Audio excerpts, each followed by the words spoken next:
Ready for an exclusive, are you? Mike Fisher reporting from Frisco, where the Cowboys, of course, are coming off their Sunday Week 16 blockbuster success over the Eagles. And I've got an exclusive for you regarding Zack Martin. I'm going to start by pointing out that I'm so busy hosting the morning show this week on 105.3 The Fan in place of RJ and with Sean Sharif. So that kind of cuts into my usual work day. And so I ain't bragging, I'm just saying, I haven't had time to sit down and visit with you today. So I'm going to visit with you this way because I have to get in my hour and 20-minute walk. Usually during my hour and 20-minute walk is when I make my phone calls, do a bunch of texting, listen to 105.3 The Fan, of course, and I mix in a little, Motown music as well. But I'm not going to do that for the next 10 minutes because we're going to talk about Zack Martin. Exclusive. I was told on Monday morning that while, no, this is nothing that the Cowboys can count on yet, they haven't seen him really work, that there is the possibility that Zack Martin will come back and play in Week 17. There's more than a possibility that he will try. And I guess that's really the root of the story here, the core of the story here, is that Zack Martin wants to try to play in now this meaningful game. And we said at the time when they shut him down with the calf, if there was no reason competitively for the team, no reason for him to come back, then shut it down for the whole year. But that if Week 17 mattered, then Zack Martin would do everything he could do to get back on the field. And that's what's going to happen this week. Now, it's a calf, so it occurs to me that there's probably not like, he's going to re-injure it so severely that, he'll never walk right again. Kind of a, Carl Spangler Caddyshack thing.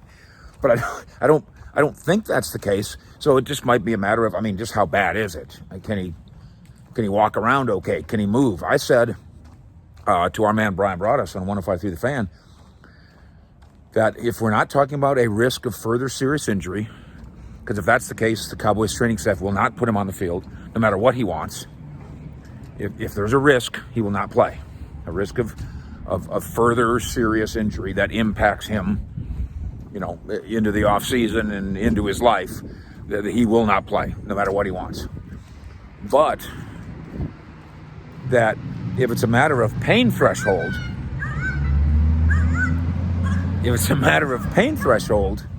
then I'll take Zack Martin on one leg over anybody else playing in the Dallas offensive line. And Broaddus now Broaddus likes to joust with me. He likes to challenge. I don't even think Brian disagrees with me on Zack Martin. I just think he wants guys to prove their point when we're having our fun grumpy old men roundtables. And so I'm proving my point. Zack Martin on one leg is a better guard than Joe Looney.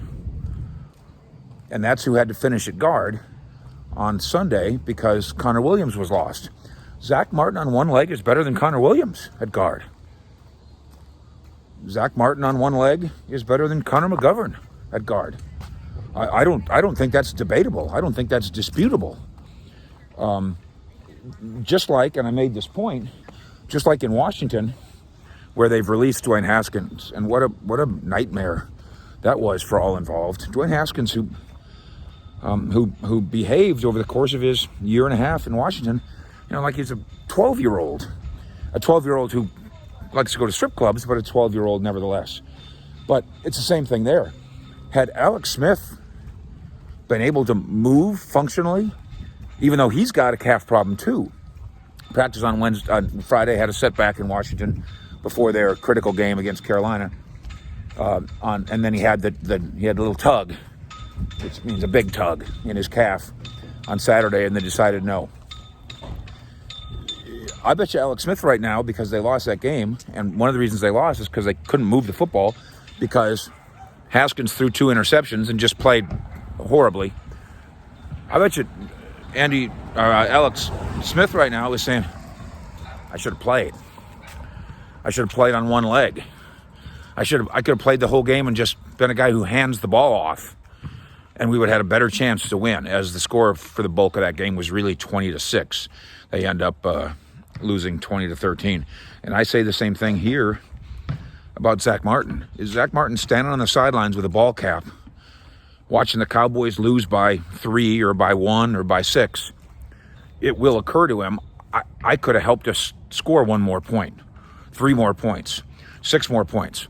So I don't think it's fantasy at all, unless he gets out there Wednesday and tries it and there's just nothing there. Then he says, okay, well, I'll see you Thursday. And then he goes out to the Star here right down the street, and he tries to work it on Thursday, and it's not there. He's had almost a month off, right? That was that the 7th? So, 3.5 weeks off away from playing. And so the idea that, because normally you could do this if you're Zack Martin, where you don't practice all week and then go out there and play on Sunday, and you trust Zack Martin could handle that. But this isn't go out there after about not playing for a week. This is go out there and play after not playing for a month. That's not going to happen. But let's stick with us here. Let's monitor what happens with Zack Martin on Wednesday here at the Star, on Thursday here at the Star, because this is something that, you talk about players play. This is the ultimate players play. Zack Martin has, in a career that's going to take him not only to the Pro Bowl every year, always, not only to be an all-decade, which he already is, he will certainly be a Hall of Famer. He might be a first ballot Hall of Famer.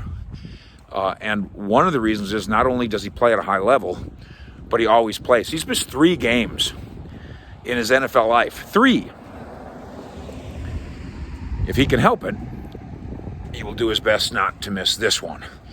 In our next visit down the street, we will talk about watermelon and Whataburger.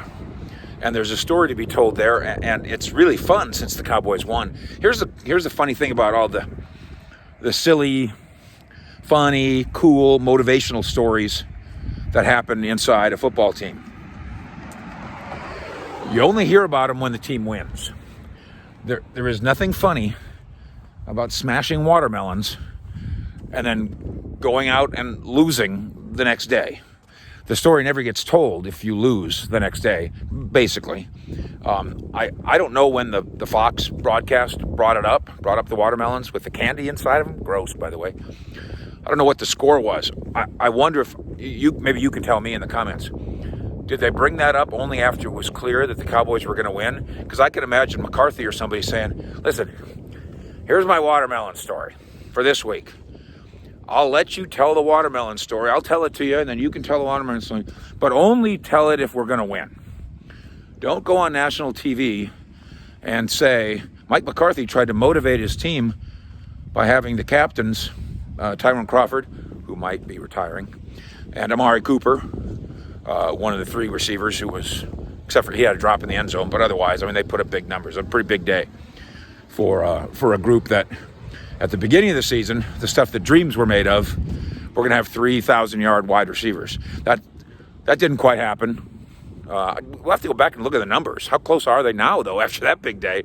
But they certainly had one day of big numbers.